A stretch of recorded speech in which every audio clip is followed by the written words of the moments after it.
Cryptocurrency is gaining traction. Joining us now is Ali Tagger. Ali is with the nonprofit National Cryptocurrency Association. Ali, June is Internet Safety Month.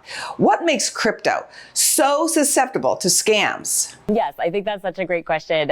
What makes crypto susceptible to scams? You know, the scams that affect crypto are the same that affect any other online platform, online banking, online dating. I think that because there's no middlemen that control crypto, you know, you do have to be even more careful with it.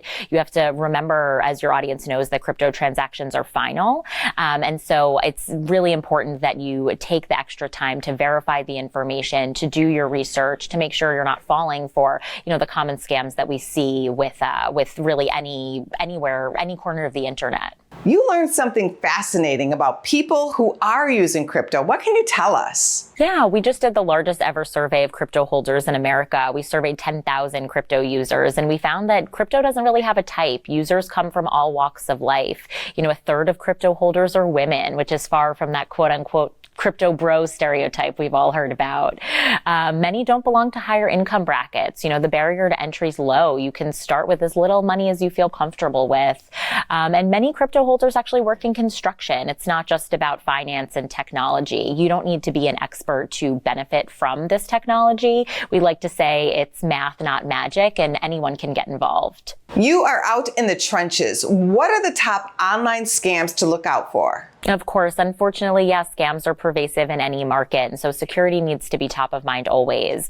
We've heard about phishing scams where people will get random texts, emails, or social media posts asking them to verify their information, click on a link. We've seen pig butchering scams, which is unfortunately named and even more unfortunate in practice, where fraudsters build trust with their victims over time, pretending to be a friend or a love interest before demanding crypto payments. And then we've seen impersonation scams or giveaways where fraudsters will pretend to be a trusted financial institution, a celebrity, even a business in order to get you to send them money, sometimes even promising they'll send you more in return.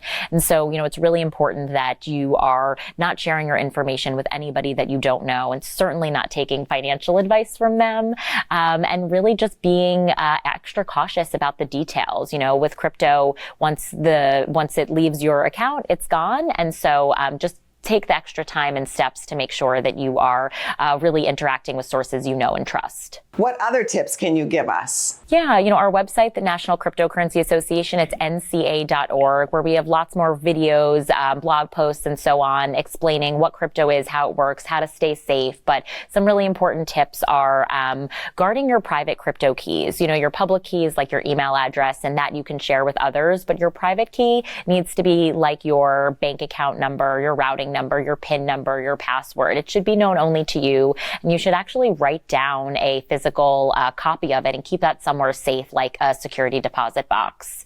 And then really pay attention to the details. You know, a missing period, a wonky comma, one letter just being off in the subject line of an email could tip you off that it's probably not legit. And if anything seems to be too good to be true, it probably is. Thank you, Ali. Thank you.